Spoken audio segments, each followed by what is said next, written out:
Assalamualaikum warahmatullahi wabarakatuh. Selamat datang di cerita Mbak Sri, tempat di mana Mbak Sri cerita tentang cerita teman dan tetangga Mbak Sri yang berwarna-warni.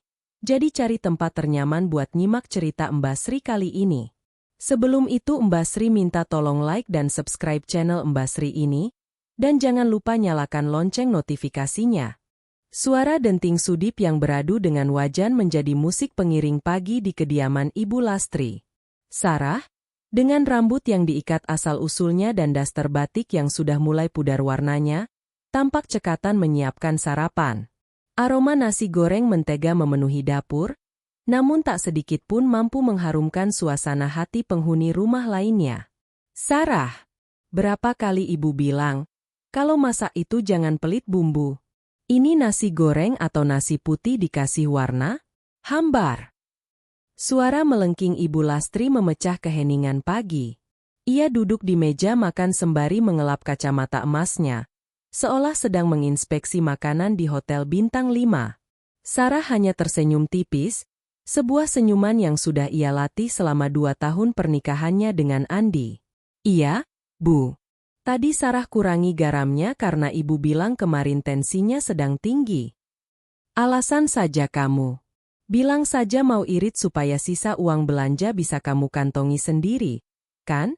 Dasar menantu pelit, timpal Rika, adik ipar Sarah, yang baru saja turun dengan pakaian olahraga ketat dan ponsel di tangan. Tanpa permisi, ia menyambar gelas jus jeruk yang baru saja Sarah tuang. Sarah menghela napas panjang. Mereka tidak tahu, atau mungkin pura-pura tidak tahu, bahwa uang belanja bulanan yang diberikan Andi hanya cukup untuk makan seminggu. Sisanya, Sarah yang menutupi semuanya menggunakan uang dari bisnis ekspor kerajinan tangan yang ia jalankan secara online dari kamar. Baginya, ketenangan rumah tangga di atas segalanya. Ia mencintai Andi, dan ia pikir, mengalah adalah cara terbaik untuk menjaga keutuhan itu. Andi kemudian muncul, sudah rapi dengan seragam kantornya. Ia melihat istrinya sedang ditegur, namun seperti biasa, ia hanya bisa diam atau memberikan tatapan, sabar ya, yang sudah tidak lagi ampuh mengobati luka hati Sarah. Sudahlah, Bu. Sarah sudah masak pagi-pagi. Ayo kita makan, ajak Andi lembut. Kamu itu terlalu membela istri, Andi. Makanya dia ngelunjak. Lihat itu, daster sudah rombeng masih dipakai. Malu kalau ada tamu datang. Seperti kita tidak sanggup belikan baju bagus saja, gerutu Ibu Lastri. Padahal, Sarah sengaja memakai baju sederhana karena ia harus mengerjakan banyak pekerjaan rumah tangga sendirian. Jika ia memakai pakaian bermerek miliknya yang tersimpan rapi di koper tersembunyi, Ibu Lastri pasti akan menuduhnya macam-macam atau malah merampasnya untuk Rika. Setelah sarapan yang penuh dengan sindiran itu selesai, Andi berangkat kerja menggunakan motor matiknya. Sementara itu, Sarah bersiap-siap. Hari ini adalah hari penting. Proyek pengadaan barang untuk hotel di Bali yang ia kelola baru saja cair, dan ia membutuhkan kendaraan yang lebih layak untuk mobilitasnya yang mulai tinggi. Selama ini ia selalu menggunakan taksi online jika ingin bertemu klien, namun itu tidak lagi efisien. Sekitar jam 10 pagi, saat Ibu Lastri dan Rika sedang asyik menonton gosip di ruang tengah, suara raungan mesin mobil yang gagah terdengar dari depan pagar. Sebuah truk towing berhenti tepat di depan gerbang rumah. Suara apa itu? Berisik sekali. Rika berlari ke jendela, diikuti Ibu Lastri yang penasaran. Mata mereka berdua terbelalak. Di atas truk tersebut, bertengger sebuah mobil SUV besar, gagah, berwarna putih mutiara yang berkilau tertimpa matahari. Mitsubishi Pajero Sport Dakar keluaran terbaru. Wah, mobil siapa itu? Bu? Jangan-jangan salah alamat? Seru Rika dengan mata berbinar. Sarah keluar dari pintu samping, mengelap tangannya yang basah dengan serbet. Ia berjalan tenang menuju pagar. Mbak Sarah, mau kemana? Tanya Rika sinis. Jangan mimpi mau menyentuh mobil itu ya, paling juga punya tetangga. Sarah tidak menjawab. Ia membuka pagar. Seorang petugas dengan seragam rapi turun dari truk dan membawa map besar serta kunci kiles di tangannya. "Dengan Ibu Sarah Wiratama?" tanya petugas itu sopan. "Iya, benar," jawab Sarah singkat. "Ini unit Pajero Sportnya, Bu. Sudah lunas atas nama Ibu sendiri. Silakan tanda tangan di sini, kuncinya ada 2, dan plat nomor sementaranya sudah terpasang." Ibu Lastri dan Rika yang menguping dari teras nyaris terjatuh karena syok. "Lunas? Atas nama Sarah?" bisik Ibu Lastri tak percaya. Namun, otaknya yang licik segera berputar. Ia tidak mungkin percaya menantunya yang miskin itu bisa membeli mobil seharga 700 juta lebih. "Tunggu, tunggu." Ibu Lastri berlari menghampiri petugas itu. "Mas, jangan bercanda. Menantu saya ini cuma ibu rumah tangga. Mana mungkin bisa beli mobil begini? Ini pasti dari anak saya. Andi, kan? Dia kan baru naik jabatan." Petugas itu tampak bingung. "Di berkas kami, pemesannya Ibu Sarah Wiratama, Bu. Pembayaran dilakukan via transfer full 1 minggu yang lalu." Sarah menerima kunci itu dengan tenang. "Terima kasih, Mas. Silakan diturunkan di dalam garasi saja." Setelah mobil terparkir gagah di garasi yang biasanya hanya diisi motor Andi, petugas itu pergi. Ibu Lastri dan Rika langsung mengerubungi mobil itu layaknya lalat melihat madu. Mereka mengelus bodinya yang mulus, mengintip interiornya yang mewah dengan jok kulit hitam. "Heh, Sarah, jujur kamu?" bentak Ibu Lastri. "Uang dari mana kamu?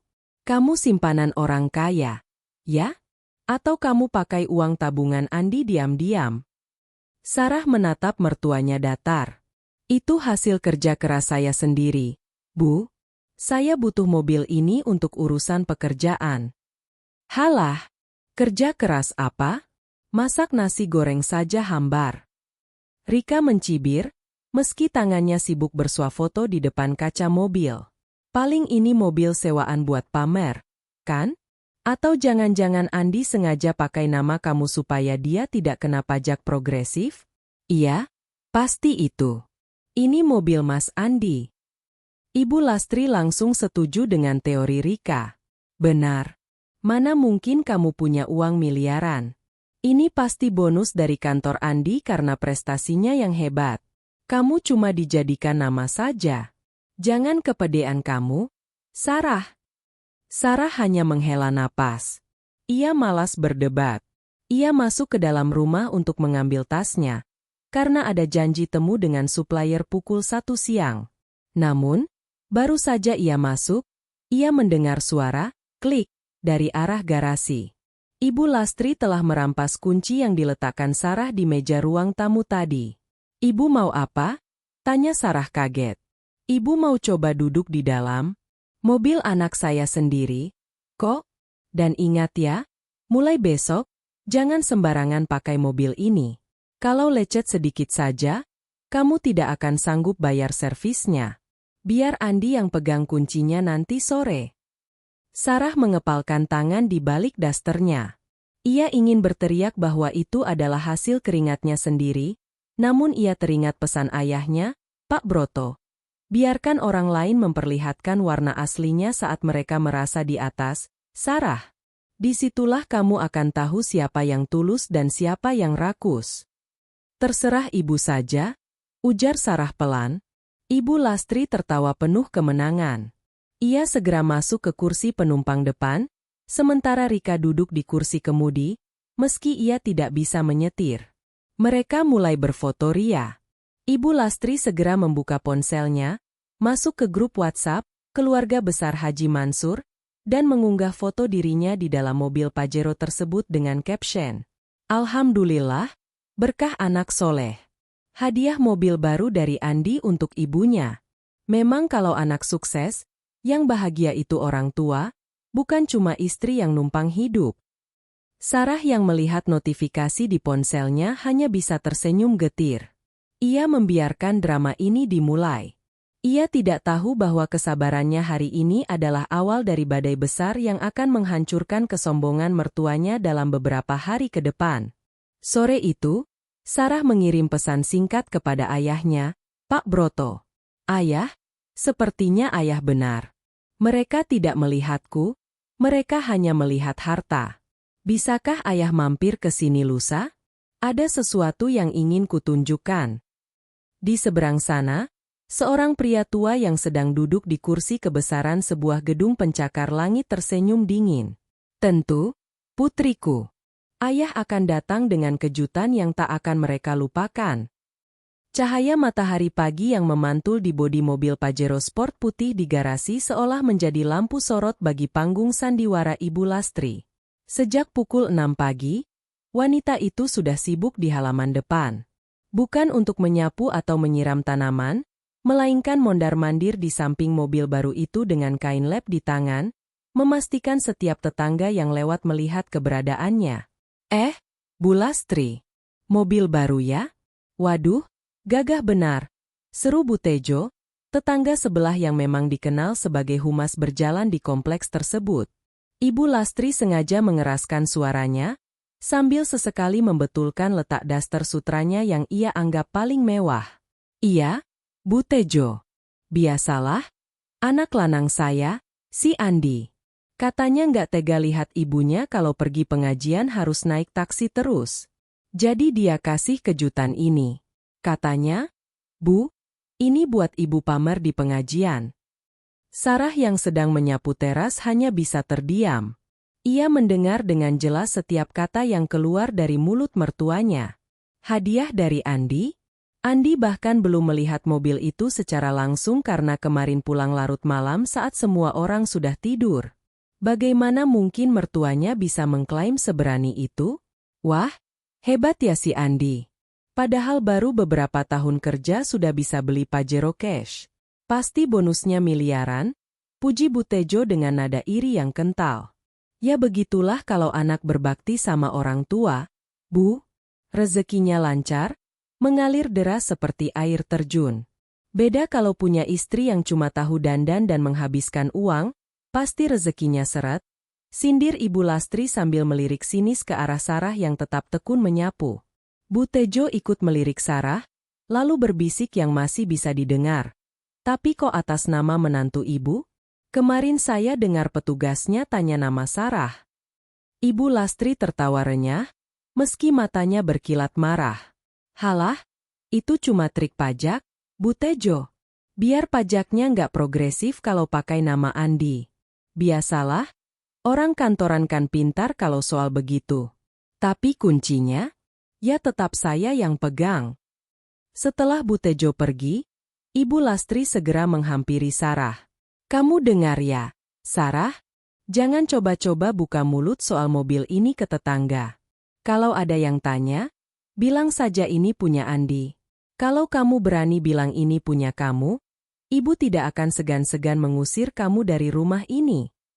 Sarah menatap mertuanya dengan tenang, meski hatinya bergejolak.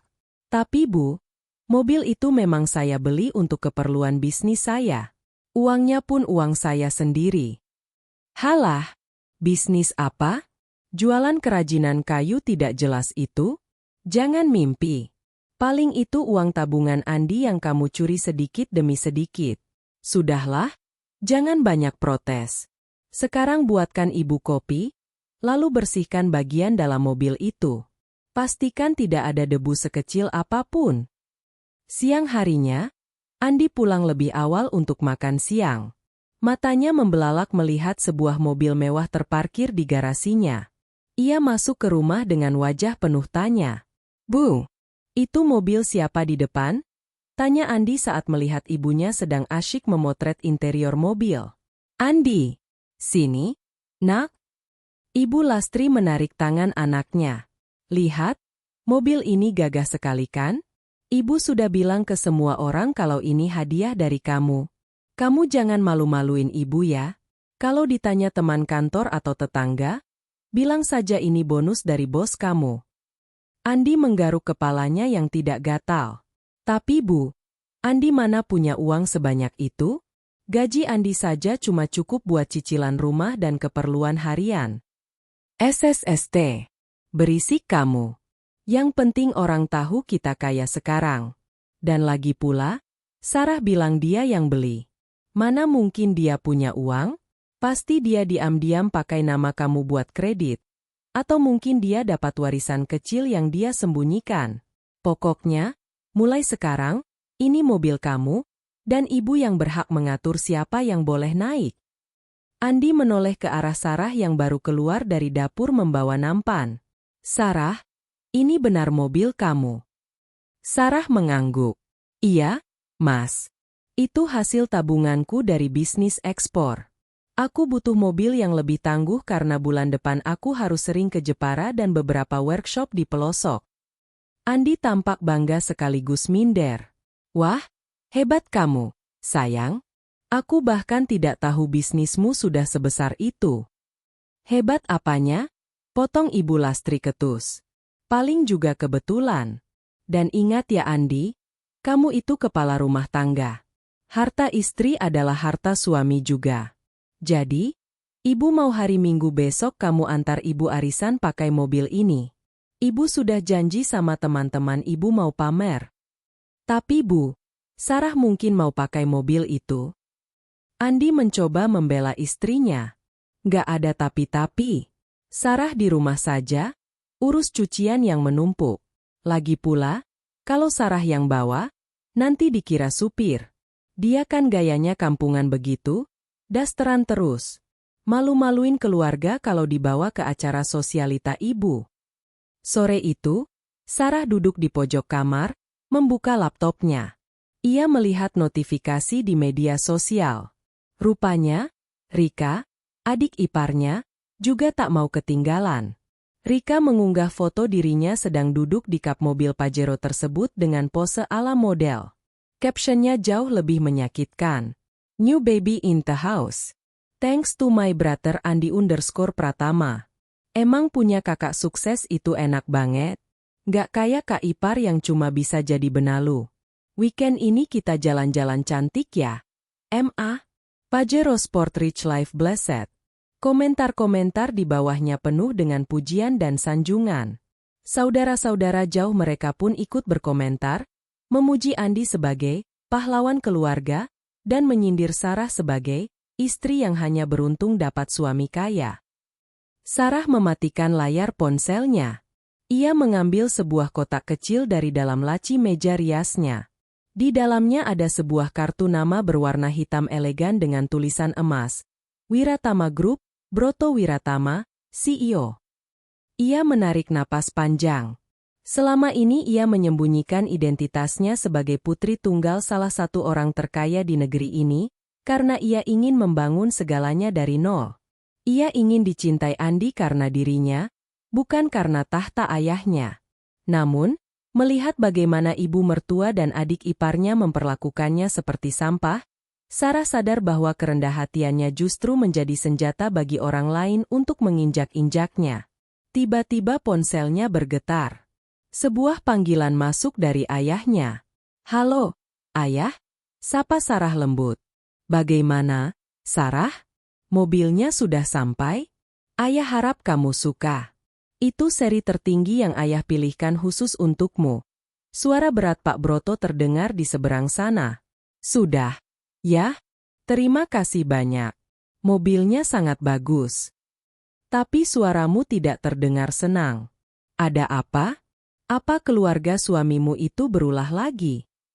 Pak Broto memang sudah lama menaruh curiga pada keluarga Andi yang tampak terlalu menuntut. Sarah terdiam sejenak, menatap bayangan dirinya di cermin. Hanya masalah kecil, ya? Mereka hanya sedikit terlalu bersemangat menyambut mobil baru ini. Sarah, dengarkan ayah. Ayah memberikanmu segalanya bukan untuk membuatmu diinjak-injak. Jika mereka tidak bisa menghargaimu sebagai manusia, biarkan mereka tahu siapa yang mereka hadapi. Ayah tidak suka putriku diperlakukan seperti pelayan di rumahnya sendiri. Aku tahu. Ya, berikan aku waktu beberapa hari lagi. Aku ingin melihat sejauh mana mereka akan bertindak. Baiklah. Tapi lusa ayah akan ke sana. Ayah tidak akan datang sebagai tamu biasa. Ayah akan datang untuk mengambil kembali apa yang seharusnya dihormati. Siapkan dirimu, Sarah. Panggilan terputus. Sarah meletakkan ponselnya.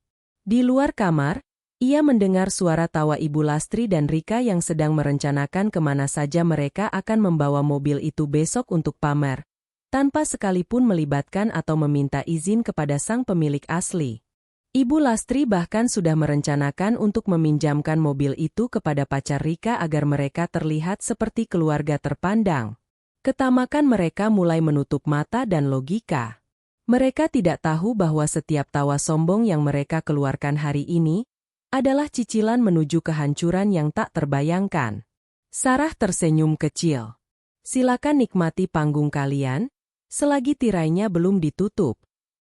Minggu pagi itu, suasana rumah Ibu Lastri sudah riuh sejak fajar menyingsing. Ibu Lastri sibuk mencoba berbagai macam kebaya, sementara Rika sibuk mengaplikasikan riasan tebal di wajahnya. Hari ini adalah hari besar bagi mereka. Arisan Sosialita Mawar, sebuah perkumpulan ibu-ibu kompleks dan mantan rekan kerja Ibu Lastri yang gemar memamerkan pencapaian anak-anak mereka. Sarah, mana sepatu hak tinggi ibu yang warna emas? Cepat cari. Jangan lelet, teriak Ibu Lastri dari dalam kamar. Sarah yang sedang mencuci piring segera mengeringkan tangannya. Ada di rak bawah, Bu. Sudah Sarah bersihkan kemarin. Dan jangan lupa, siapkan kotak kue yang di atas meja itu. Masukkan ke bagasi mobil. Ingat ya, pelan-pelan. Jangan sampai tanganmu yang kasar itu menggores bodi mobil Pajeronya Andi. Tambah Rika yang muncul dengan gaun selutut yang sebenarnya terlalu ketat untuknya. Andi tampak keluar dari kamar dengan wajah lesu. Bu, apa harus pakai mobil itu? Andi belum terbiasa bawa mobil sebesar itu di jalanan sempit lokasi arisan Bu RT. Halah, kamu ini. Punya barang mewah kok malah minder. Kamu itu harus bangga. Andi, kamu supiri Ibu dan Rika, biar semua mata tertuju pada kita. Biar mereka tahu kalau keluarga kita sudah naik kelas. Ibu Lastri mematut diri di cermin, merasa dirinya adalah ratu sejagat. Sarah mendekati Andi dan memberikan kunci mobil itu. Hati-hati bawa mobilnya, Mas. Fiturnya banyak yang otomatis, jangan dipaksa kalau tidak tahu. Sarah, siapa yang suruh kamu bicara? Potong Ibu Lastri ketus. Kamu di rumah saja. Cuci semua gorden, mumpung matahari terik. Jangan sekali-kali terpikir mau ikut. Kamu itu kalau diajak cuma bikin malu. Dandan tidak bisa, bicara pun gagap. Bisa-bisa jatuh martabat Andi kalau orang tahu istrinya seperti pelayan. Sarah hanya mengangguk pelan. Baik, Bu.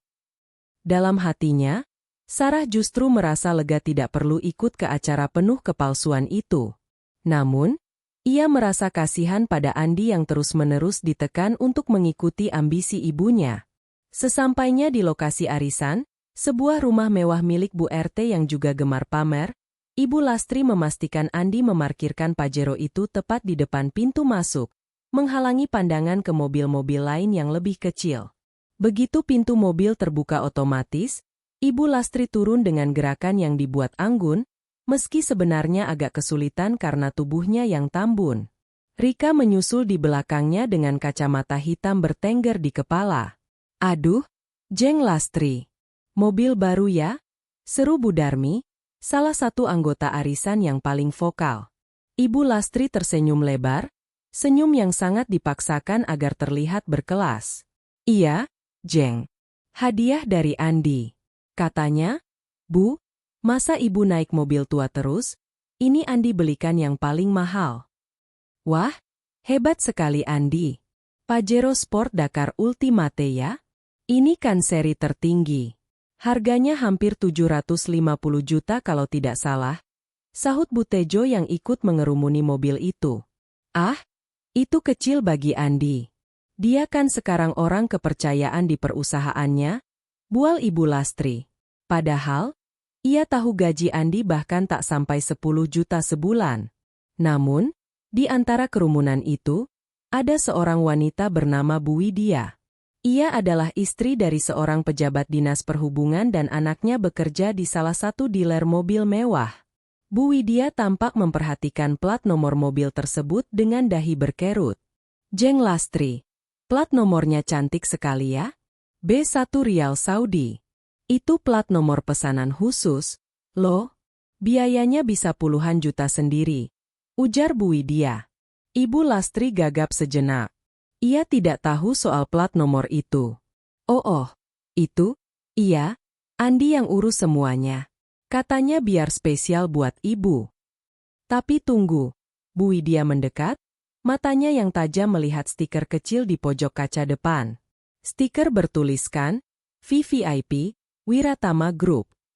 Ini kan stiker operasional petinggi Wiratama Group.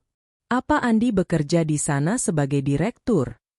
Wajah Ibu Lastri memucat sesaat, namun ia segera menutupinya dengan tawa keras. Hahaha. Ya, begitulah. Namanya juga anak muda berprestasi, Jeng Widya. Jabatan itu kan titipan. Andi yang berdiri di samping mobil, merasa keringat dingin mengucur di punggungnya. Ia ingin sekali menghilang saat itu juga. Ia tahu betul ia hanya seorang supervisor di perusahaan manufaktur menengah, bukan direktur di Wiratama Group yang legendaris itu. Sementara itu, di rumah, Sarah tidak sedang mencuci gorden. Ia sedang menerima tamu. Sebuah mobil sedan mewah berwarna hitam berhenti di depan rumahnya. Dua orang pria berbadan tegap turun dan memberikan hormat pada Sarah. Nona Sarah, ini dokumen pengalihan aset yang diminta Tuan Broto, ujar salah satu pria itu sambil menyerahkan map kulit. Sarah menerimanya. Terima kasih, Pak Gunawan. Bagaimana dengan ayah? Apa dia sudah dalam perjalanan? Tuan Broto akan tiba besok pagi. Beliau meminta kami memastikan bahwa tidak ada satupun aset milik Nona yang disalahgunakan atau dirusak selama proses ini. Sarah menatap mobil Pajero yang kini tidak ada di garasinya. Mobil itu sedang dibawa mertua saya ke acara arisan. Saya membiarkannya untuk saat ini, tapi tolong pantau GPS-nya. Saya tidak ingin ada lecet sedikitpun sebelum ayah datang. Baik, Nona. Kami sudah memasang pelacak aktif. Kami juga mendapati bahwa plat nomor tersebut sudah mulai menarik perhatian di lingkungan sosial Ibu Lastri. Apakah perlu kami melakukan intervensi? Sarah tersenyum tipis. Tidak perlu. Biarkan kebohongan itu membesar sampai meledak dengan sendirinya. Saya ingin mereka merasakan bagaimana rasanya jatuh dari ketinggian yang mereka ciptakan sendiri. Kembali ke acara arisan, suasana mulai tidak nyaman bagi Ibu Lastri. Bu Widya, yang rupanya penasaran, diam-diam mengambil foto mobil tersebut dan mengirimkannya ke anaknya. Tak lama kemudian, ponsel Bu Widya berbunyi. Ia membaca pesan balasan dari anaknya dengan mata terbelalak. Jeng Lastri, panggil Bu Widya dengan nada yang berubah menjadi agak sinis. Saya baru tanya anak saya yang di dealer. Katanya, mobil dengan plat B1 Rial Saudi ini baru saja dikirim atas nama Sarah Wiratama.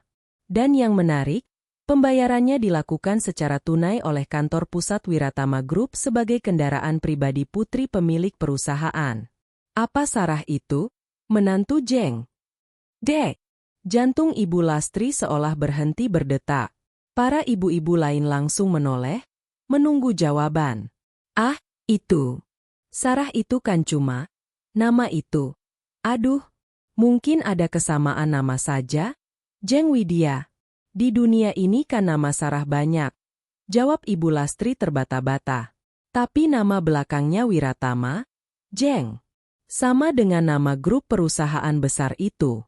Apa jangan-jangan Sarah itu memang orang kaya? Selidik Bu Darmi yang mulai curiga. Rika yang mulai panik mencoba membela ibunya. Tentu saja bukan. Sarah itu miskin, dia yatim piatu yang beruntung dipungut Mas Andi. Nama belakangnya itu mungkin cuma gaya-gayaan saja supaya terlihat keren di STNK.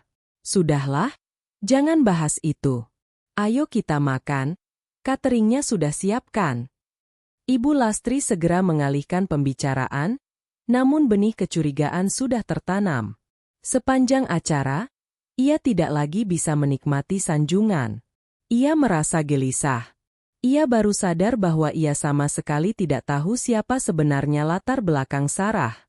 Yang ia tahu, Sarah datang hanya membawa satu koper saat menikah dengan Andi. Sore harinya, saat perjalanan pulang, Ibu Lastri melampiaskan kekesalannya pada Andi di dalam mobil. Andi, kamu harus urus itu plat nomor, ganti dengan nama kamu atau nama ibu. Gara-gara nama Sarah di STNK itu, ibu tadi hampir malu di depan Widya, bentak Ibu Lastri. Tapi Bu, Sarah yang beli mobil ini. Wajar kalau namanya yang tertera, sahut Andi lelah. Ibu tidak peduli. Besok, kamu minta semua surat-surat mobil ini dari Sarah. Paksa dia kalau perlu. Ibu tidak mau ada nama perempuan pembawa sial itu di aset keluarga kita. Rika yang duduk di belakang ikut memanasi. Benar, Mas. Tadi Rika juga malu banget. Mas harus tegas jadi laki-laki. Masa aset rumah tangga atas nama istri semua? Nanti kalau dia macam-macam, kita tidak punya apa-apa. Mereka tidak menyadari bahwa di dashboard mobil itu, sebuah mikrofon kecil yang terhubung dengan ponsel Sarah sedang mengirimkan setiap kata-kata mereka langsung ke telinga Sarah yang sedang duduk tenang di balkon rumah. Sarah mematikan rekaman itu dengan tangan gemetar karena menahan amarah. Aset keluarga kalian? Kalian bahkan tidak menyumbang 1 rupiah pun untuk baut mobil ini. Ia kemudian mengetik pesan singkat kepada ayahnya. Ayah, jangan besok pagi. Datanglah malam ini. Aku ingin makan malam terakhir dengan keluarga ini sebelum mereka benar-benar keluar dari hidupku. Jawaban ayahnya singkat namun tegas. Ayah sudah di bandara. 1 jam lagi ayah sampai. Siapkan sertifikat rumahnya. Sarah, kita selesaikan ini sekarang. Malam setelah acara arisan itu, suasana rumah masih terasa panas. Ibu Lastri masih merengut karena merasa martabatnya sedikit tergores oleh pertanyaan-pertanyaan Bu Widya, sementara Andi hanya bisa terdiam di kamar. Namun, bagi Rika, mobil Pajero itu adalah tiket emas untuk meningkatkan status sosialnya di mata kekasihnya, Satria. Senin pagi, saat Sarah sedang sibuk di gudang belakang memeriksa stok barang kerajinan kayunya yang akan dikirim ke pelabuhan, Rika mengendap-endap ke ruang tamu. Ia melihat kunci mobil Pajero itu tergeletak di atas meja. Tanpa berpikir panjang, ia menyambarnya. Ibu, Rika pinjam mobilnya sebentar ya. Mau ketemu Satria? Katanya dia mau ajak makan siang di Mall Baru. Teriak Rika pada ibunya yang sedang asyik maskeran. Iya, pakai saja. Hati-hati, jangan sampai lecet. Kalau ditanya orang, bilang itu mobil hadiah dari kakakmu ya? Sahut Ibu Lastri dari dalam kamar. Sarah mendengar suara mesin mobil menderu. Ia berlari ke depan dan melihat Pajero putih itu sudah mundur dengan kasar dari garasi. Sarah mencoba berteriak, tapi Rika sudah melesat pergi dengan kecepatan tinggi. Ibu, kenapa Rika diizinkan bawa mobil itu? Dia bahkan tidak punya SIM A. Seru Sarah pada Ibu Lastri yang baru keluar kamar dengan wajah putih tertutup masker. Ibu Lastri mendelik. Halah, cuma ke mal depan saja kok pakai ribut. Rika itu pintar bawa motor, bawa mobil ya pasti bisa. Jangan sok mengatur kamu. Sarah, kamu itu cuma menantu, bukan pemilik rumah ini. Sarah hanya bisa menghela napas, namun ia segera membuka aplikasi pelacak di ponselnya. Ia memiliki firasat buruk. Firasat Sarah terbukti. 2 jam kemudian, Rika menelepon ibunya sambil menangis histeris. Ia mencoba memarkirkan mobil besar itu di parkiran mal yang sempit dan justru menghantam tiang beton cukup keras. Bumper depan sebelah kiri ringsek, dan lampu fog lamp pecah berantakan. Bu, bagaimana ini? Mobilnya rusak. Rika takut Mas Andi marah. Tangis Rika di telepon. Ibu Lastri panik, tapi otaknya yang licik segera bekerja. Pulang sekarang, Rika. Lewat jalan belakang. Ibu punya ide. Kita tidak boleh disalahkan. Ini harus jadi kesalahan Sarah. Setengah jam kemudian, Rika sampai di rumah dengan mobil yang tampak menyedihkan. Bagian depan kirinya hancur, bodi putih yang berkilau itu kini dipenuhi baretan hitam yang dalam. Ibu Lastri menyuruh Rika masuk ke dalam rumah dan bersembunyi. Saat Sarah sedang di dapur menyiapkan makan siang, Ibu Lastri tiba-tiba berteriak sangat kencang dari arah garasi. "Sarah! Apa yang kamu lakukan pada mobil anakku?" Sarah berlari ke depan dengan bingung. Ia melihat Ibu Lastri sedang berdiri di depan bumper yang hancur, menunjuk-nunjuk ke arah Sarah seolah-olah Sarah baru saja melakukan kejahatan besar. "Lihat ini. Kamu pasti sengaja, kan? Kamu cemburu karena ibu pamer mobil ini kemarin? Jadi kamu tabrakan mobil ini ke pagar saat mau memindahkan posisi parkir tadi pagi," tuduh Ibu Lastri dengan suara melengking. Sarah terpaku melihat kerusakan mobilnya. "Ibu bicara apa? Saya dari tadi di dapur dan di gudang. Rika yang membawa mobil ini keluar tadi." Rika keluar dari kamarnya dengan wajah yang sudah dicuci bersih dari air mata, pura-pura kaget. "Mbak Sarah, jangan fitnah ya. Rika dari tadi tidur di kamar." Rika dengar suara benturan keras dari luar, makanya Rika bangun. Mbak Sarah pasti dendam sama Rika karena Rika sering minta uang sama Mas Andi, kan?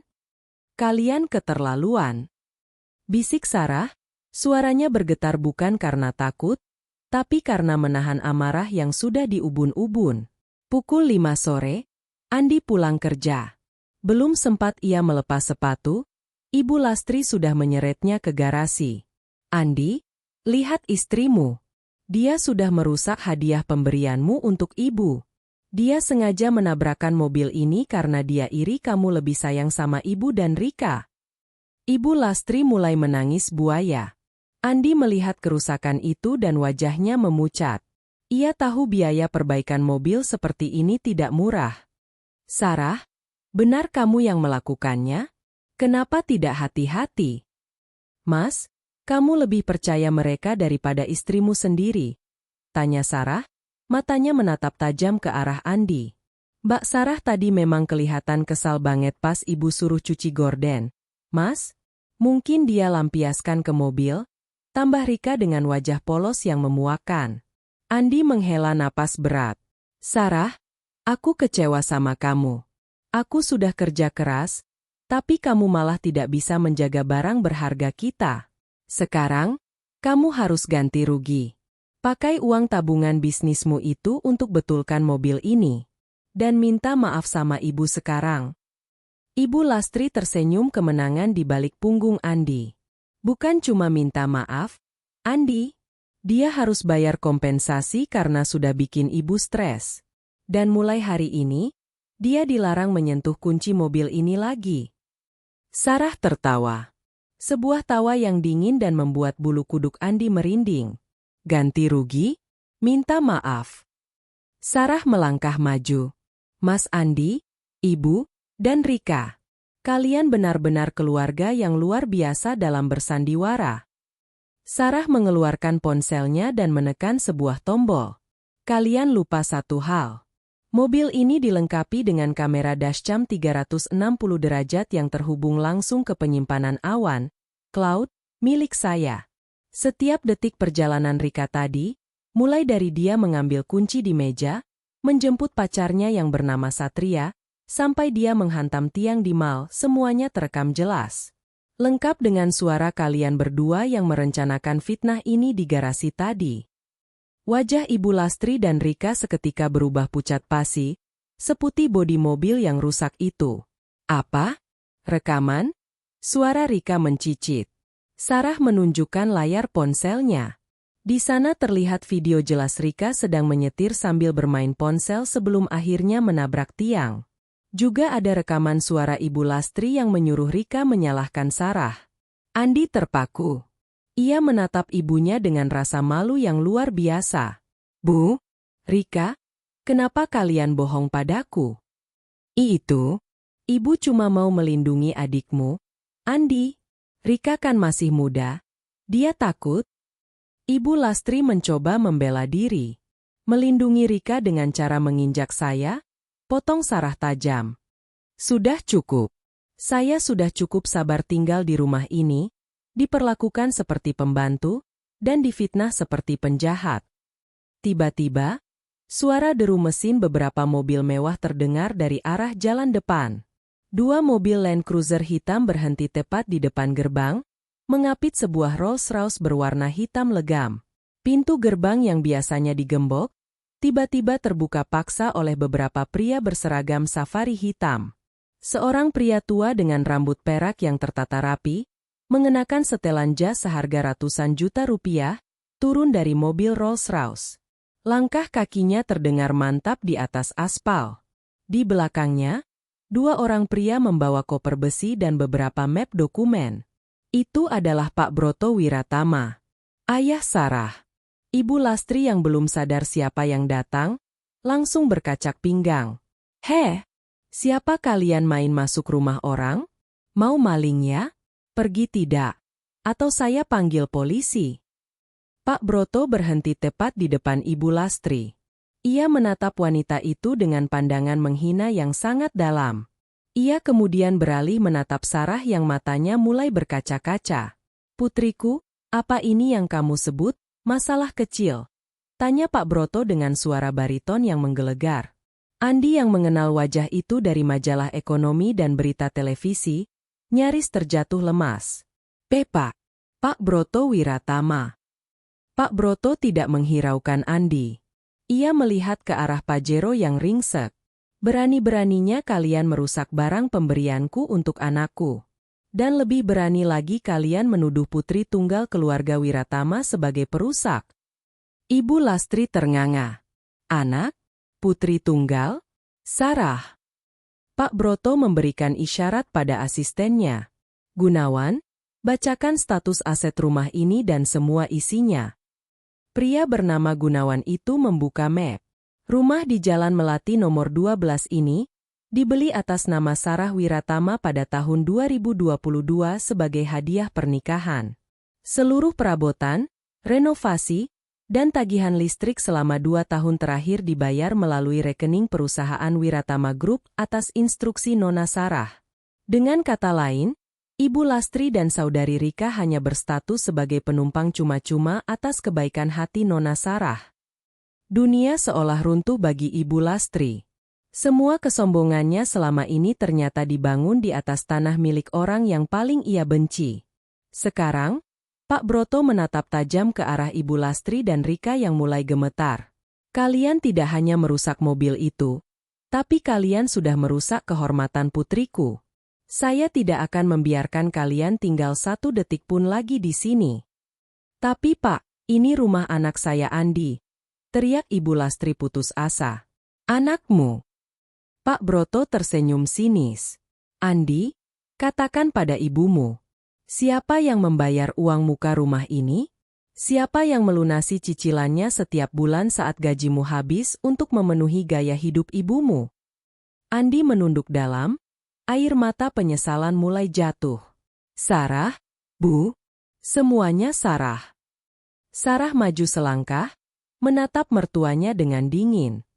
Ibu bilang saya tak pantas naik mobil ini, kan? Ibu benar. Saya memang tak pantas naik Pajero ini lagi. Sarah menoleh ke ayahnya. Ayah, tolong panggilkan truk derek. Bawa mobil rusak ini ke tempat rongsokan. Saya tidak mau melihatnya lagi. Dan untuk mereka. Sarah menunjuk ke arah pintu keluar. Seperti yang ayah katakan.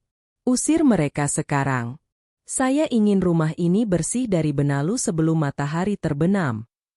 Suasana di halaman rumah yang biasanya tenang kini berubah mencekam. Deru mesin mobil-mobil mewah milik Pak Broto masih menyala, seolah memberikan tekanan psikologis pada siapapun yang mendengarnya. Pak Broto berdiri tegak, tangannya bersedekap di dada, matanya yang tajam mengawasi setiap gerak-gerik Ibu Lastri dan Rika yang kini tampak seperti tikus terjepit. Gunawan, panggil Pak Broto dengan suara tenang namun berwibawa. Mulai dari sekarang, Saya tidak ingin melihat satupun barang yang bukan milik putriku berada di dalam rumah ini dalam waktu 30 menit.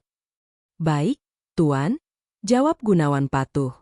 Ia memberi isyarat kepada 10 pria berseragam safari hitam lainnya. Mereka bergerak serentak masuk ke dalam rumah. Mau apa kalian? Jangan lancang ya. Ini rumah anak saya, teriak Ibu Lastri mencoba menghalangi jalan para pria berbadan tegap itu.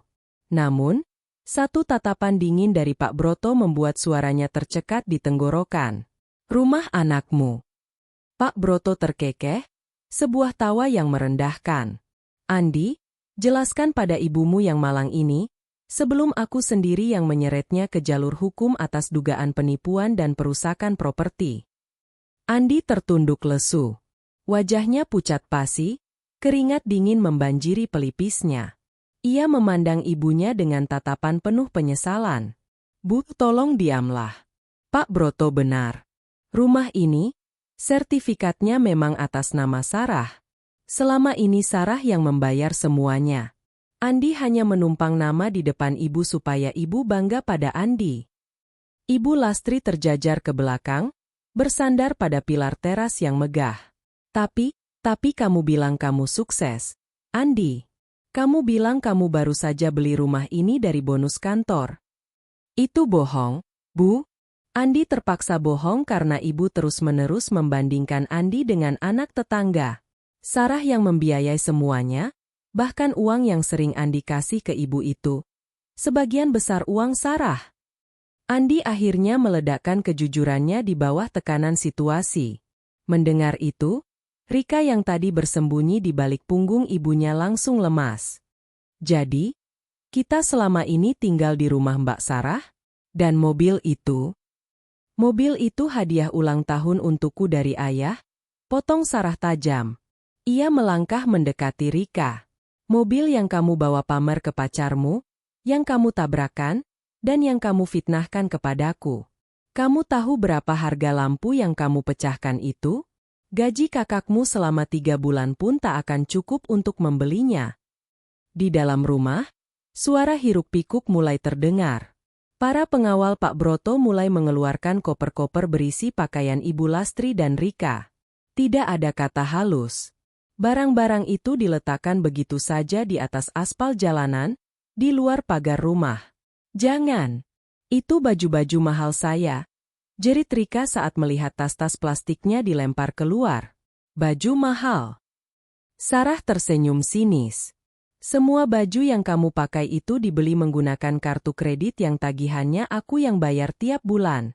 Harusnya aku menyita semuanya, tapi ambillah. Anggap saja sedekah terakhirku untuk kalian. Tetangga-tetangga mulai keluar dari rumah mereka. Bu Tejo, Bu Darmi, dan beberapa anggota arisan yang tadi siang melihat kesombongan Ibu Lastri, kini berdiri di pinggir jalan dengan mata terbelalak. Mereka berbisik-bisik, menunjuk ke arah tumpukan baju dan koper yang berantakan di pinggir jalan. Loh, itu kan Bu Lastri? Kok diusir? Bisik Bu Tejo sengaja dengan suara keras. Katanya rumah itu punya anaknya? Katanya kaya raya. Ternyata cuma numpang di rumah menantunya toh? Duh, malunya sampai ke ubun-ubun itu. Sahut Bu Darmi sambil menutup mulut, menahan tawa. Ibu Lastri merasa dunia seolah berputar. Rasa malu yang ia rasakan jauh lebih menyakitkan daripada kemarahan Pak Broto. Ia yang selama ini selalu mendongakkan kepala di depan para tetangga, kini harus menerima kenyataan bahwa ia hanyalah seorang pengontrak yang tidak tahu diri di rumah menantu yang ia hina setiap hari. Sarah, nak. Ibu Lastri mencoba mendekati Sarah, mencoba meraih tangan menantunya itu. Maafkan Ibu. Ibu hilaf. Ibu tidak tahu kalau kamu ternyata anak orang kaya. Tolong jangan usir kami, Sarah. Kami mau tinggal di mana? Sarah menarik tangannya dengan cepat. Hilaf, Bu? Hilaf itu sekali. Kalau 2 tahun setiap hari Ibu menghina saya, merendahkan orang tua saya, dan memperlakukan saya seperti pelayan, itu namanya watak, bukan hilaf. Sarah menatap mertuanya dengan pandangan kosong. Dulu, saat saya masuk ke rumah ini, saya membawa hati yang tulus untuk menjadi bagian dari keluarga kalian. Saya sengaja menyembunyikan identitas saya karena saya ingin tahu, apakah kalian bisa mencintai saya sebagai manusia, bukan sebagai anak konglomerat. Dan hasilnya, kalian gagal total. Pak Broto maju selangkah, berdiri di samping Sarah. Waktu kalian habis. Gunawan, kunci semua pintu dan ganti kode aksesnya. Pastikan tidak ada satupun dari mereka yang bisa masuk kembali. Pak, tolong. Rika memohon pada Pak Broto. Saya ada ujian besok, semua buku saya ada di dalam. Buku-bukumu sudah ada di dalam kardus di depan pagar itu, jawab Gunawan dingin. Sebuah truk derek besar tiba di depan rumah. Dengan suara mesin yang bising, petugas mulai mengaitkan rantai ke bagian bawah Pajero putih yang ringsek itu. Mau dibawa kemana mobilnya, Pak? Tanya Andi dengan suara gemetar. Ke tempat penghancuran logam, jawab Pak Broto tanpa menoleh. Barang yang sudah disentuh oleh tangan pembohong dan kotor seperti kalian tidak layak lagi berada di garasi keluarga Wiratama. Saya akan membelikan Sarah yang baru, yang jauh lebih mewah dari ini. Ibu Lastri menangis histeris melihat mobil yang tadi siang ia pamerkan dengan penuh kebanggaan, kini ditarik seperti sampah. Itulah simbol dari segala kebohongannya yang kini hancur lebur. Andi, lakukan sesuatu. Kamu suaminya Sarah? Teriak Ibu Lastri pada anaknya. Andi menatap Sarah dengan mata berkaca-kaca. Sarah, tolong, aku tahu aku salah. Aku terlalu lemah menghadapi ibuku. Tapi tolong, jangan usir mereka malam ini. Ini sudah gelap, mau kemana mereka? Sarah menatap suaminya, pria yang pernah ia cintai sepenuh hati. Mas Andi, kamu punya pilihan. Kamu bisa ikut mereka keluar dari gerbang ini sekarang juga. Atau kamu masuk ke dalam dan kita bicara soal surat cerai kita. Andi terpaku. Cerai? Sarah? Tidak. Pilih, Andi, bentak Pak Broto. Ikut ibumu yang toksik ini, atau lepaskan putriku agar dia bisa menemukan kebahagiaannya sendiri. Andi melihat ibunya yang terduduk lemas di aspal, lalu melihat Rika yang terus merengek, dan terakhir melihat Sarah yang kini tampak begitu jauh darinya. Sarah bukan lagi wanita berdaster yang patuh di dapur. Di depannya kini berdiri seorang putri mahkota dari kerajaan bisnis Wiratama yang terluka. Maafkan aku, Sarah. Bisik Andi. Cukup, Andi. Kesempatanmu sudah habis sejak kamu membiarkan ibumu memfitnahku soal mobil itu tadi sore. Ujar Sarah dingin. Pak Broto memberi isyarat terakhir. Para pengawal menggiring Ibu Lastri, Rika, dan Andi, yang akhirnya memilih menemani ibunya karena merasa bertanggung jawab, keluar dari gerbang utama. Brak! Gerbang besi yang tinggi dan kokoh itu ditutup rapat. Suara kunci elektronik otomatis berbunyi, mengunci mereka dari dunia kemewahan yang selama ini mereka nikmati secara cuma-cuma. Ibu Lastri berdiri di pinggir jalan, di antara tumpukan baju-bajunya yang berantakan. Para tetangga masih menonton, beberapa bahkan memotret kejadian itu dengan ponsel mereka. Esok pagi, berita ini pasti akan menjadi topik utama di seluruh kompleks. Ibu, kita mau kemana? Tanya Rika sambil menangis, memeluk tas bermereknya yang ternyata KW itu. Ibu Lastri tidak menjawab. Ia hanya bisa menatap nanar ke arah rumah mewah yang lampunya mulai menyala terang, namun ia tak lagi punya hak untuk menginjakan kaki di sana. Ia baru saja kehilangan segalanya. Rumah, mobil pameran, dan yang paling penting, harga dirinya yang kini sudah habis tak bersisa. Di dalam rumah, Sarah bersandar di bahu ayahnya. Air matanya jatuh, bukan karena sedih kehilangan mertuanya, tapi karena beban yang selama ini ia pikul sendirian akhirnya terangkat. Sudah selesai, Sarah. Ayah di sini, bisik Pak Broto lembut. Terima kasih, Ayah. Terima kasih sudah menjemputku pulang. Malam itu, dunia terasa begitu sempit bagi Ibu Lastri, Rika, dan Andi. Mereka berakhir di sebuah hotel melati yang pengap di pinggiran kota. Aroma sprei yang tidak sedap dan suara bising kendaraan di luar sangat kontras dengan kamar luas nan harum di rumah Sarah yang baru saja mengusir mereka. Ibu Lastri duduk di tepi ranjang yang berderit, menatap tumpukan tas plastik dan koper yang berantakan di lantai. Ini tidak mungkin. Ini pasti mimpi buruk, bisiknya dengan suara serak karena terlalu banyak menangis. Bagaimana bisa si Sarah itu? Bagaimana bisa dia menipu kita selama ini? Dia tidak menipu kita, Bu. Kita yang terlalu buta, bentak Andi tiba-tiba. Ia berdiri di dekat jendela kecil, menatap kegelapan. Sarah tidak pernah bilang dia miskin. Kita yang berasumsi dia tidak punya apa-apa hanya karena dia pendiam dan sederhana. Dan ibu yang setiap hari menginjak-injaknya. Kamu menyalahkan ibu sekarang. Ibu Lastri berdiri, mencoba memicu pertengkaran seperti biasanya. Ibu melakukan itu juga untuk harga dirimu, Andi. Ibu mau kamu terlihat berwibawa di depan istri. Berwibawa dengan cara menjadi benalu di rumahnya sendiri. Andi tertawa pahit. Sekarang lihat hasilnya. Kita kehilangan rumah, kehilangan mobil, dan aku bahkan tidak tahu apakah besok aku masih punya pekerjaan.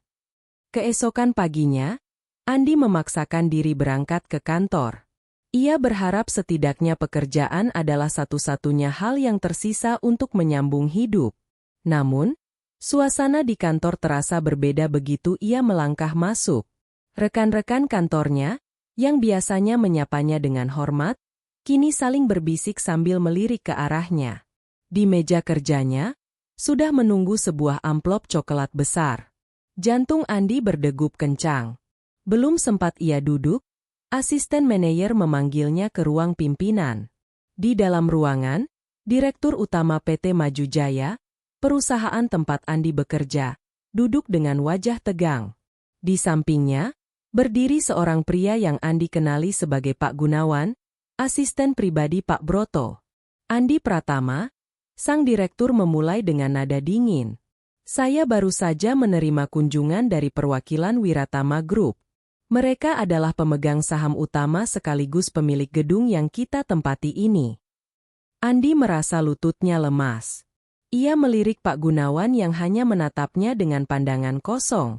Wiratama Group meminta kami melakukan audit internal terhadap divisi Anda, lanjut sang direktur.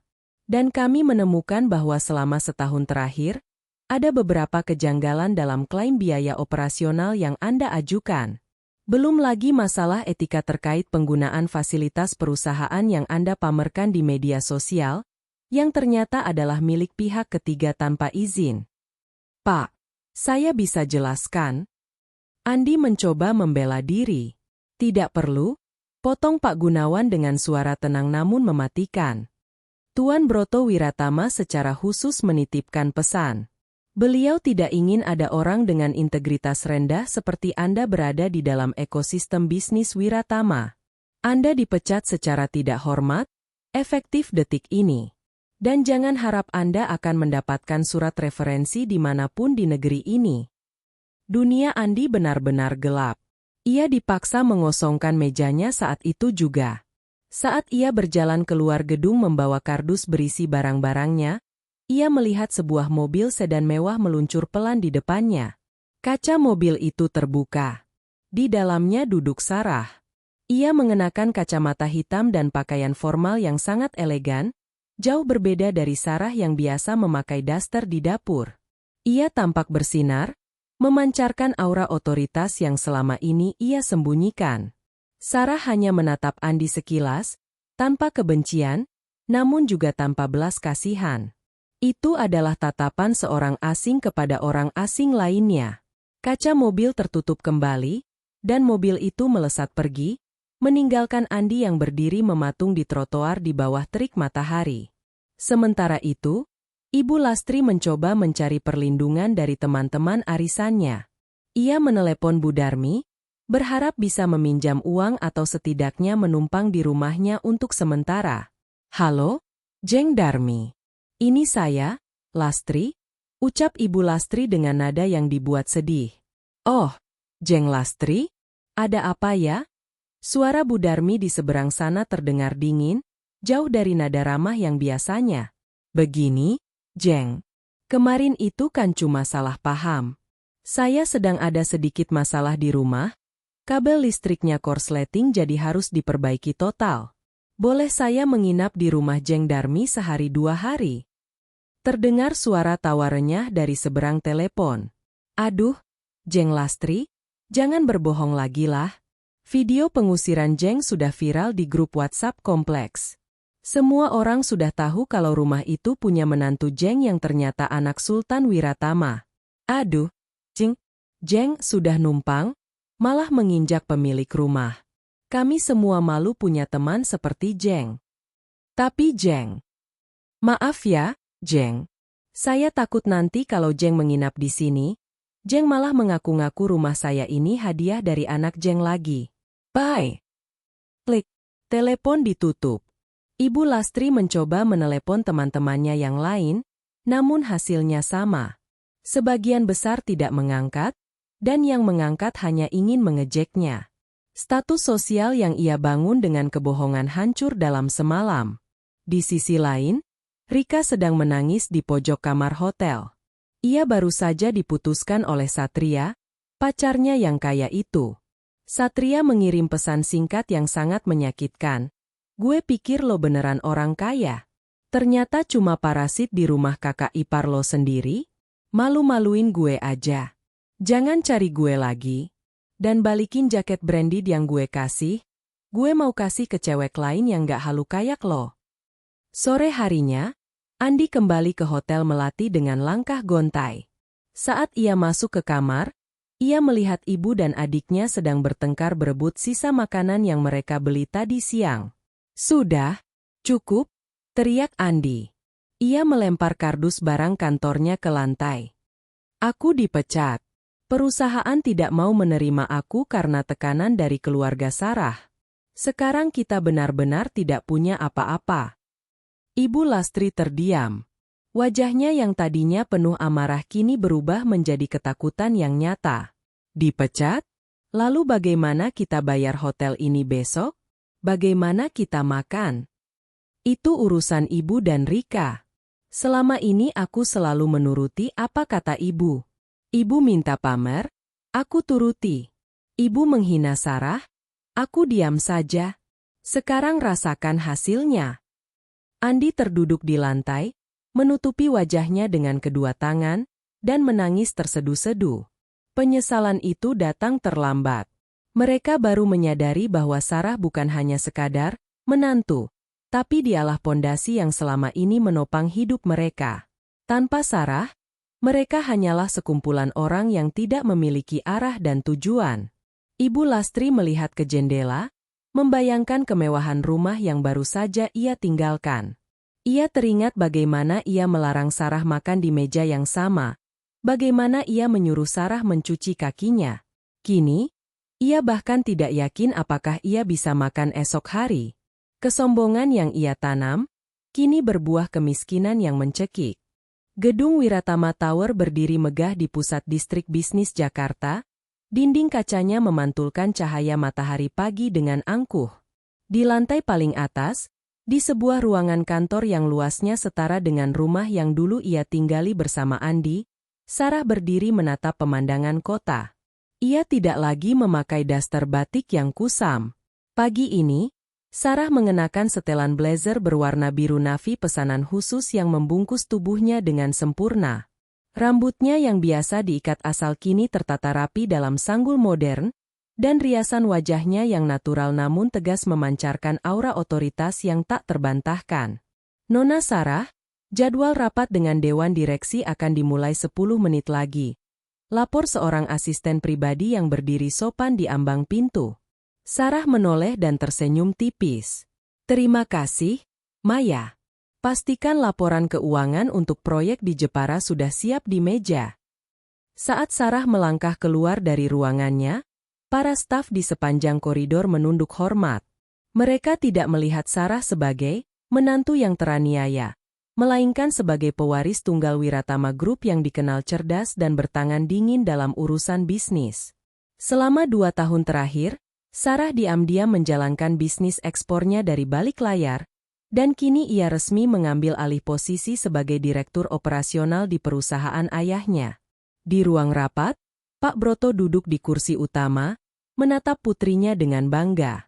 Sarah memimpin rapat dengan sangat vokal, memaparkan strategi ekspansi pasar internasional dengan data yang akurat. Tidak ada sedikit pun keraguan dalam suaranya. Ia telah kembali ke dunianya, dunia di mana ia dihargai karena kemampuannya, bukan dihakimi karena merek bajunya. Sementara itu, di sebuah warung makan pinggir jalan yang gerah, Andi duduk dengan wajah kuyu. Sudah 3 hari ia luntang-lantung mencari pekerjaan, namun namanya seolah sudah masuk dalam daftar hitam di seluruh perusahaan besar.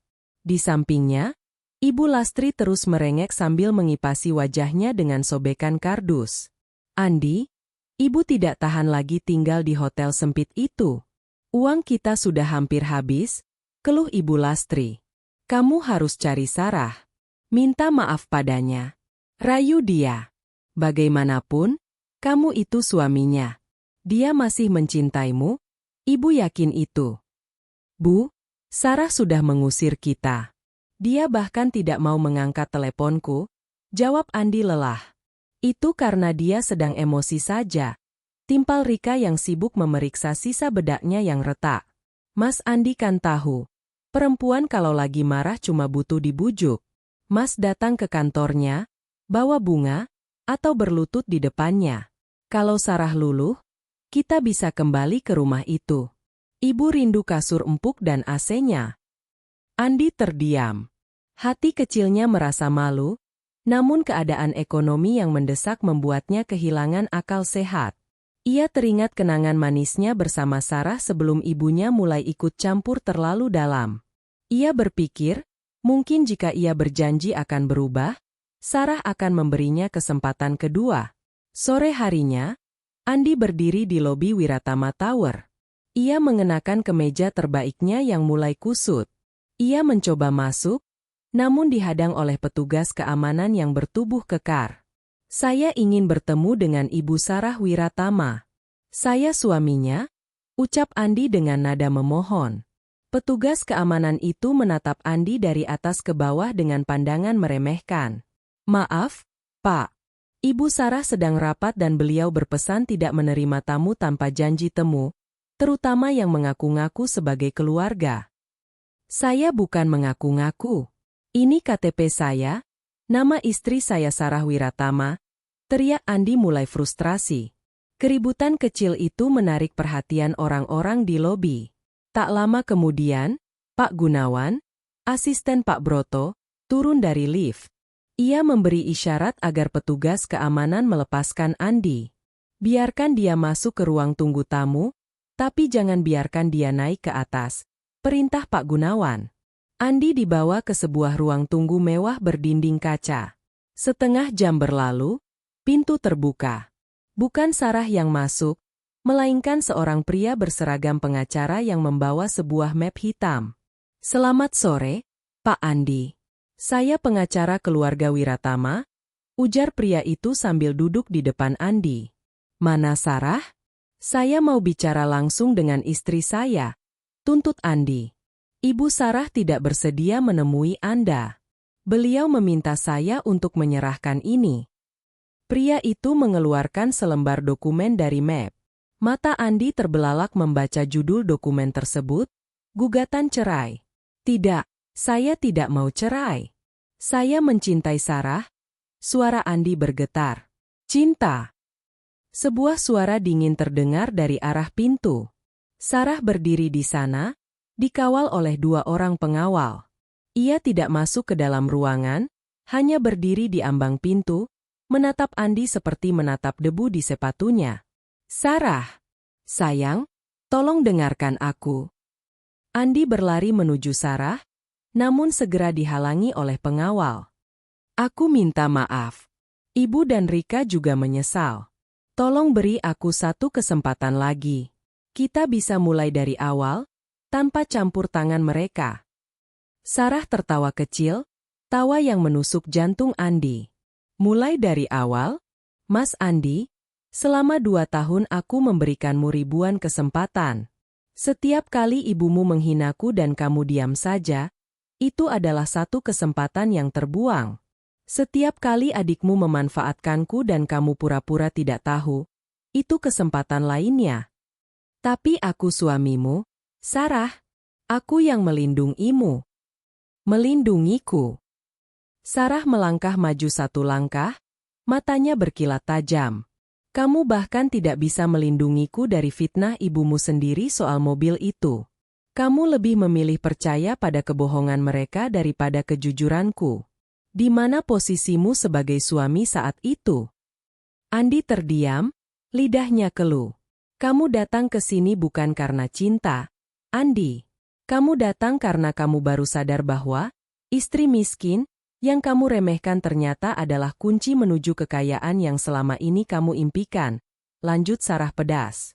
Rumah itu akan segera aku jual. Semua barang milikmu sudah aku kirim ke alamat Hotel Melati tempat kalian menginap. Jangan pernah injakan kakimu di sini lagi. Sarah, tolong. Ibuku sakit-sakitan. Kami tidak punya uang. Andi mulai menangis, ia bahkan mencoba berlutut. Sarah menatapnya dengan pandangan kosong. Itu bukan tanggung jawabku lagi. Kamu punya tangan dan kaki, kerjalah. Sama seperti aku bekerja keras membangun bisnisku tanpa bantuan siapapun. Oh, dan satu lagi. Sarah menoleh ke Pak Gunawan. Pastikan semua tagihan kartu kredit yang digunakan Rika atas namaku dalam 1 bulan terakhir dilaporkan sebagai transaksi tidak sah atau tuntut mereka untuk mengembalikannya secara tunai. Aku ingin mereka belajar bahwa setiap kemewahan ada harganya. Baik, Nona Sarah, jawab Pak Gunawan dengan senyum tipis. Sarah berbalik tanpa menoleh lagi. Langkah kakinya yang tegas bergema di koridor, meninggalkan Andi yang meraung memanggil namanya di lobi. Andi baru menyadari bahwa ia bukan hanya kehilangan seorang istri, tapi ia telah kehilangan satu-satunya orang tulus yang pernah mencintainya sebelum ia dibutakan oleh keserakahan keluarganya. Malam itu, Sarah duduk di ruang kerjanya yang baru.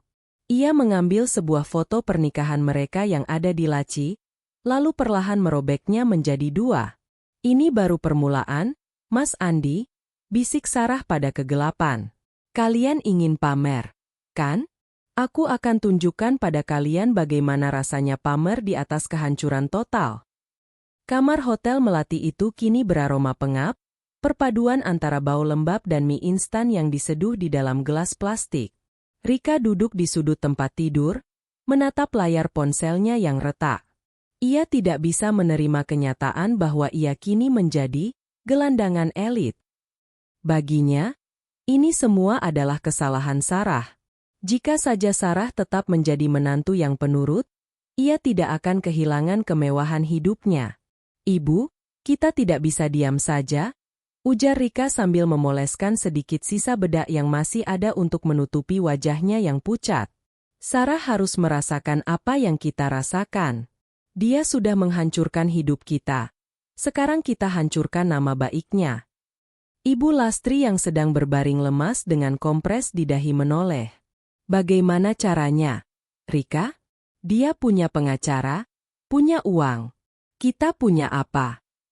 Rika tersenyum licik. Kita punya kekuatan netizen, Bu.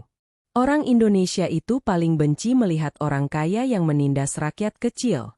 Aku akan buat video, curhatan, adik ipar yang terzalimi. Aku akan ceritakan bagaimana Sarah menipu Mas Andi, masuk ke keluarga kita, lalu setelah sukses dia membuang kita seperti sampah. Ibu Lastri tampak tertarik.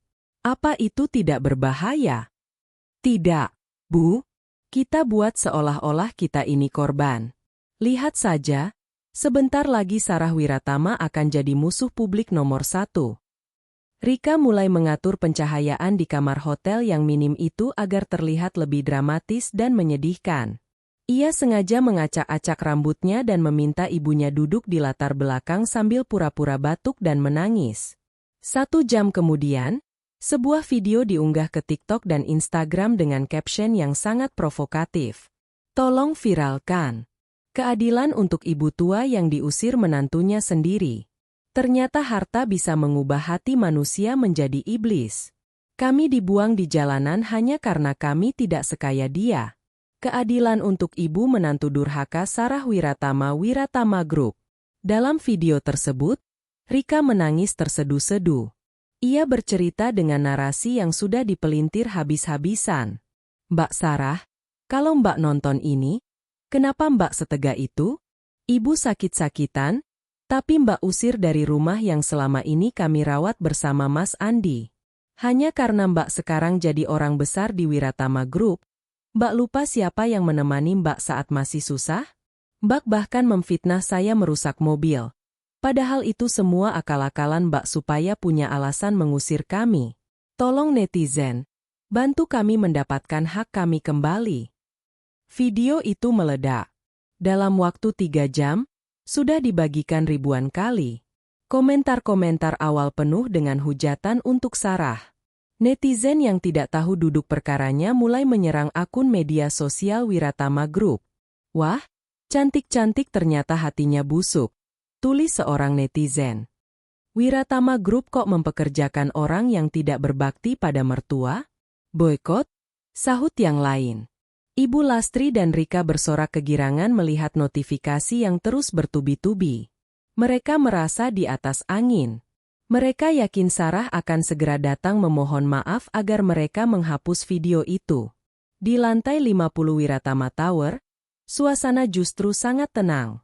Pak Gunawan masuk ke ruangan Sarah membawa sebuah tablet. Nona, video saudari Rika sudah mulai memengaruhi citra perusahaan di media sosial. Apakah Anda ingin saya mengeluarkan pernyataan resmi atau langsung mengambil langkah hukum? Sarah meletakkan pulpennya. Ia tidak tampak marah, malah ada kilat hiburan di matanya. Jangan dulu, Gunawan. Biarkan videonya mencapai puncak viralitasnya.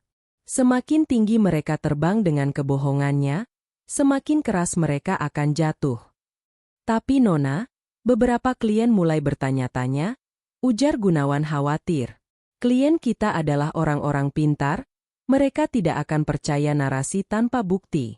Tapi untuk menenangkan publik, kirimkan saja pesan singkat kepada pihak ketiga yang kita hubungi kemarin. Bilang padanya, sekarang waktunya.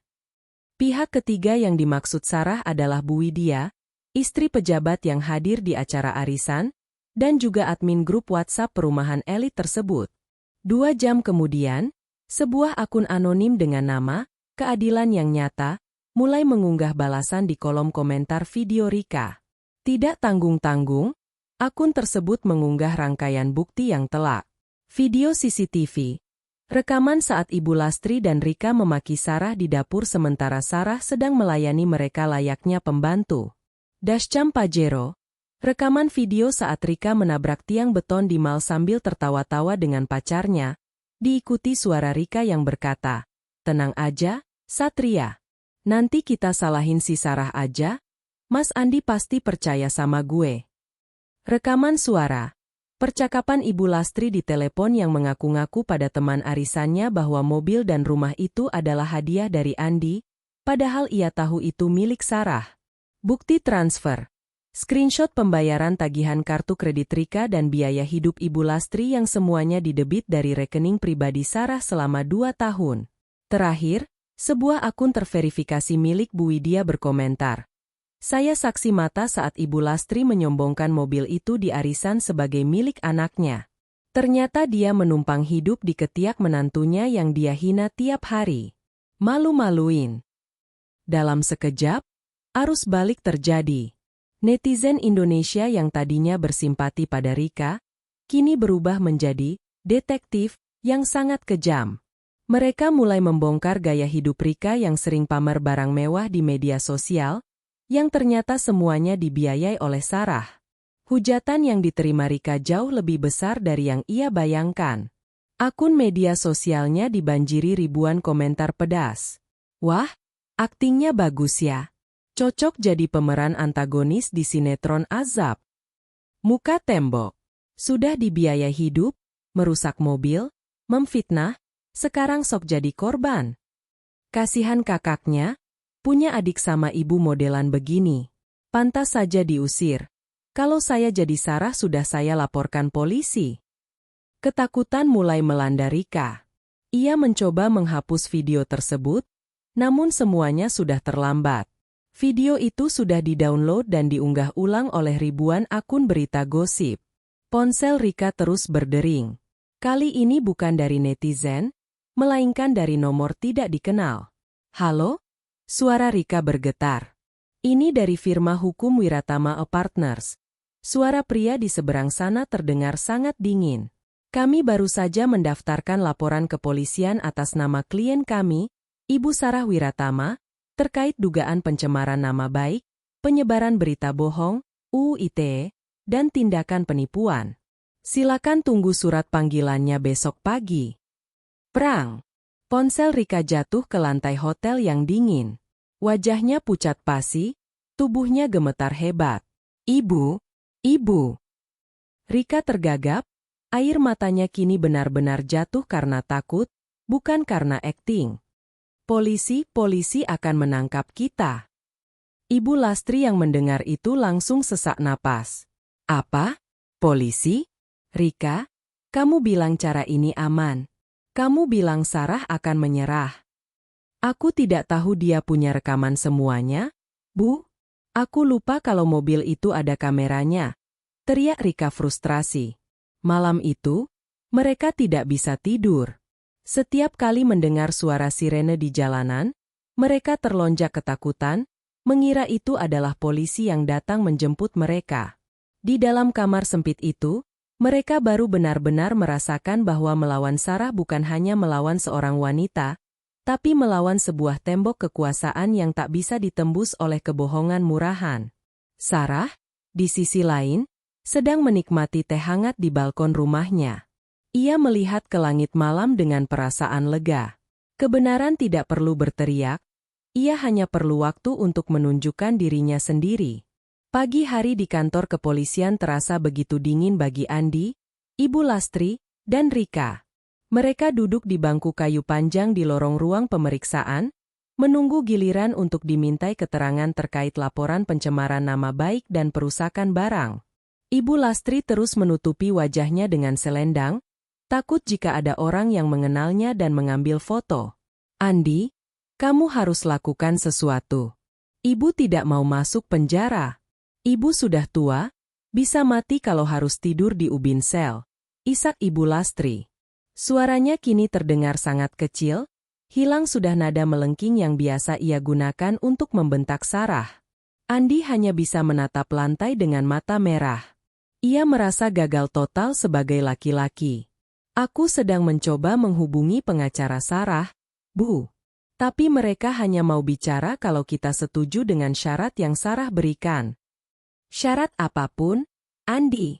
Ibu setuju. Asal jangan dipenjara, sahut Rika dengan gemetar. Tak lama kemudian, Pak Gunawan datang didampingi oleh 2 orang pengacara.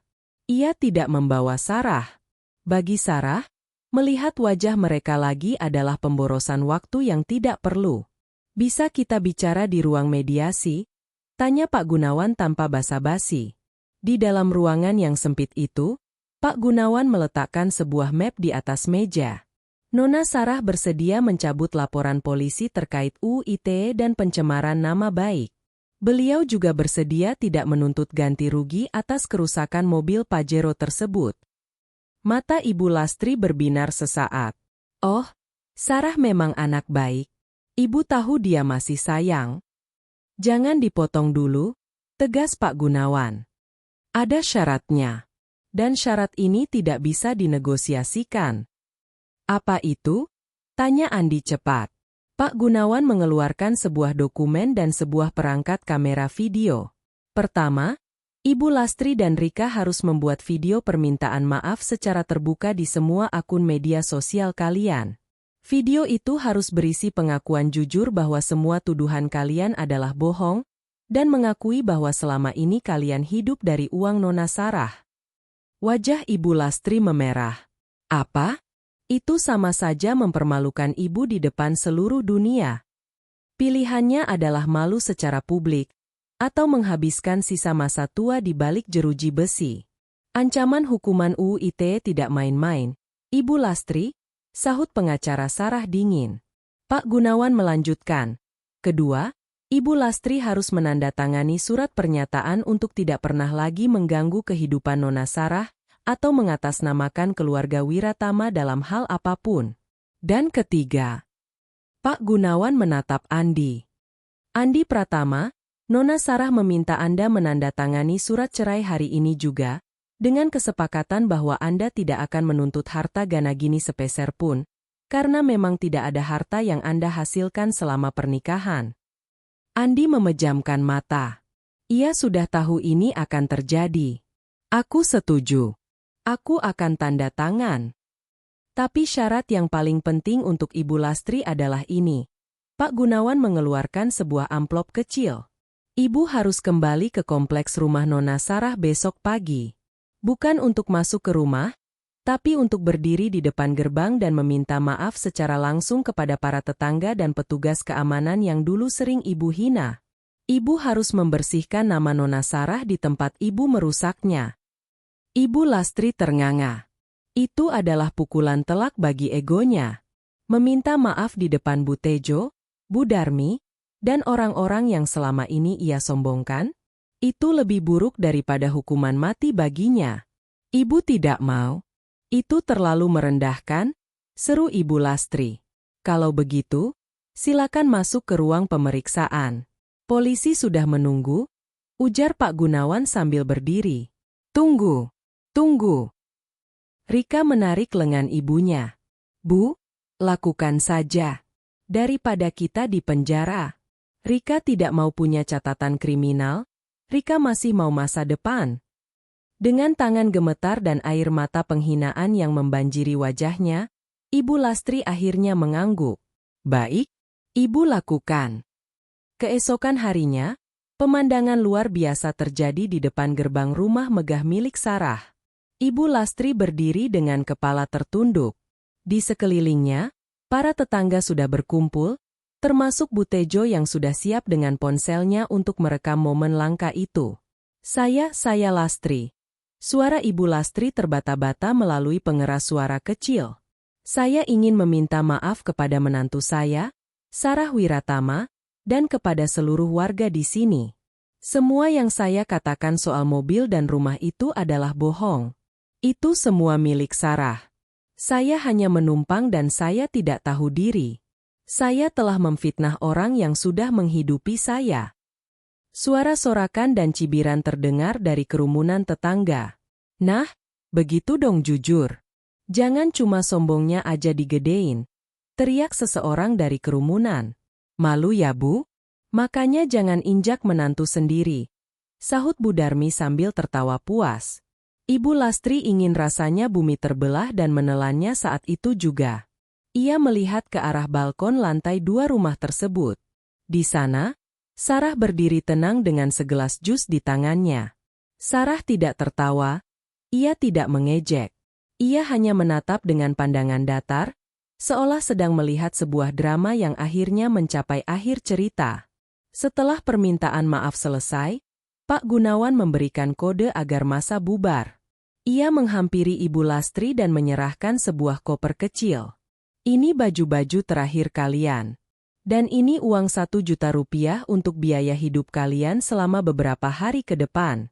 Setelah ini, jangan pernah kembali lagi, ujar Pak Gunawan. Andi menghampiri Sarah yang turun ke halaman. Mereka berdiri dipisahkan oleh pagar besi yang tinggi. Sarah, ini benar-benar akhirnya? Tanya Andi dengan suara parau. Sarah menatap pria yang dulu ia cintai itu. Akhir dari penderitaanku, Andi. Dan awal dari pelajaran hidupmu. Semoga kamu bisa menjadi laki-laki yang punya pendirian di masa depan. Sarah berbalik dan masuk ke dalam rumah. Pintu besar itu tertutup rapat. Andi membawa ibunya yang masih menangis dan adiknya yang tertunduk lesu pergi dari sana. Mereka berjalan menjauh dari kompleks elit itu, membawa koper-koper kecil di tangan, menuju kehidupan baru yang penuh dengan ketidakpastian. Mereka pergi bukan sebagai keluarga terpandang seperti yang mereka impikan, melainkan sebagai orang-orang yang kalah oleh keserakahan mereka sendiri. 1 tahun telah berlalu sejak badai yang menghancurkan keluarga Andi itu mereda. Pagi ini, Jakarta disambut dengan langit yang cerah. Di halaman depan kediaman Wiratama, sebuah mobil SUV mewah terbaru, jauh lebih mewah dari Pajero yang dulu dihancurkan, terparkir dengan elegan. Namun, kali ini bukan mobil itu yang menjadi pusat perhatian, melainkan sosok wanita yang keluar dari pintu rumah. Sarah tampak sangat bersinar. Ia baru saja menyelesaikan kontrak kerjasama internasional yang bernilai jutaan dolar. Tahta yang kini ia duduki bukan lagi tahta semu di atas mobil pameran, melainkan tahta keberhasilan yang ia bangun dengan integritas. Nona Sarah, helikopter sudah siap di atap gedung untuk membawa Anda ke acara peresmian yayasan di Jawa Tengah. Lapor Maya, asistennya yang setia. Sarah tersenyum. Terima kasih, Maya. Oh ya, sebelum kita berangkat, apakah ada kabar tentang mereka? Maya ragu sejenak, lalu menyerahkan sebuah map kecil. Laporan rutin bulanan, Nona. Sesuai instruksi Anda untuk memantau tanpa melakukan intervensi. Sarah membuka map itu sambil duduk di kursi belakang mobilnya. Di dalamnya terdapat beberapa lembar foto dan laporan singkat. Di sebuah pinggiran kota yang padat dan berdebu, sebuah warung makan kecil nampak kumuh di pojok pasar. Di sana, seorang wanita tua dengan rambut yang sudah memutih seluruhnya nampak sibuk mencuci tumpukan piring kotor. Itu adalah Ibu Lastri.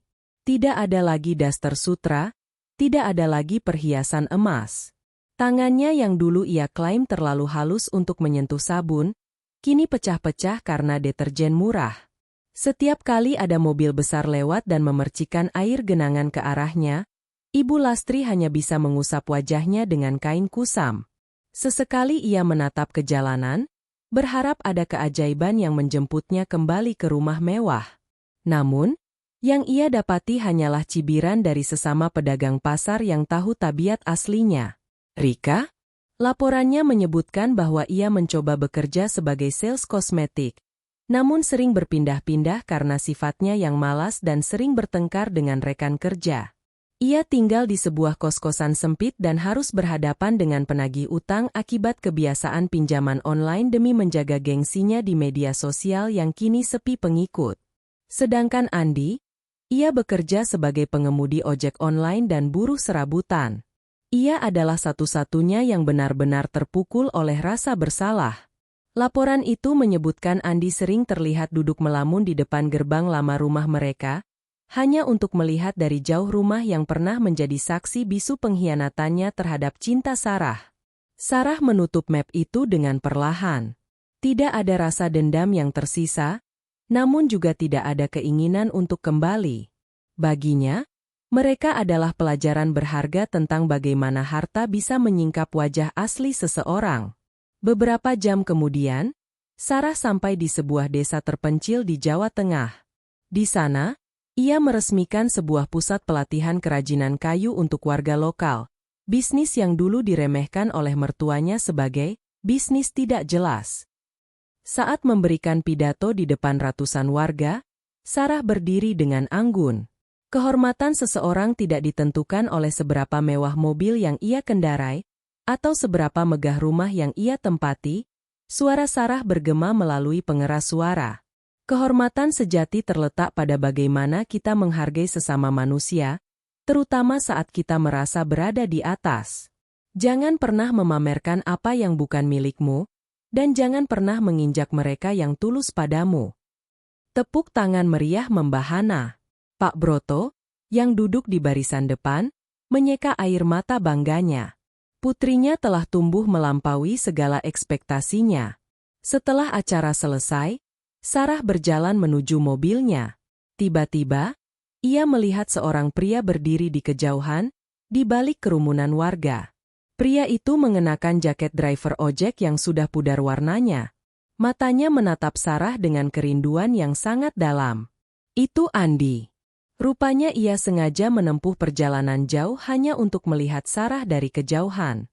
Andi ingin melangkah maju, ingin memanggil namanya, namun langkahnya terhenti saat melihat dua orang pengawal tegap bersiaga di samping Sarah. Ia tersadar, jarak di antara mereka sekarang bukan lagi sekadar pagar besi rumah, melainkan martabat dan kelas yang sudah jauh berbeda. Sarah sempat menangkap tatapan Andi. Ia berhenti sejenak, mengangguk kecil sebagai tanda pengakuan akan keberadaan pria itu, sebuah anggukan maaf dan perpisahan, lalu masuk ke dalam mobilnya. Mobil mewah itu melaju perlahan, meninggalkan debu yang menerpa wajah Andi. Andi tertunduk lesu, air matanya jatuh membasahi aspal. Ia teringat kata-kata Sarah setahun lalu, "Kalian tak pantas naik ini." Benar. Mereka memang tak pernah pantas. Bukan karena mereka miskin, tapi karena hati mereka tidak cukup kaya untuk menghargai sebuah ketulusan. Sarah menatap jalanan di depannya dengan pandangan mantap. Hidupnya kini sepenuhnya miliknya. Ia telah membuktikan bahwa di atas segala kemewahan dan pamer harta, kebenaran dan kebaikan hati akan selalu menemukan jalannya untuk menang. Tahta di atas Pajero itu telah hilang, digantikan oleh tahta di dalam hati yang jauh lebih mulia. Tamat.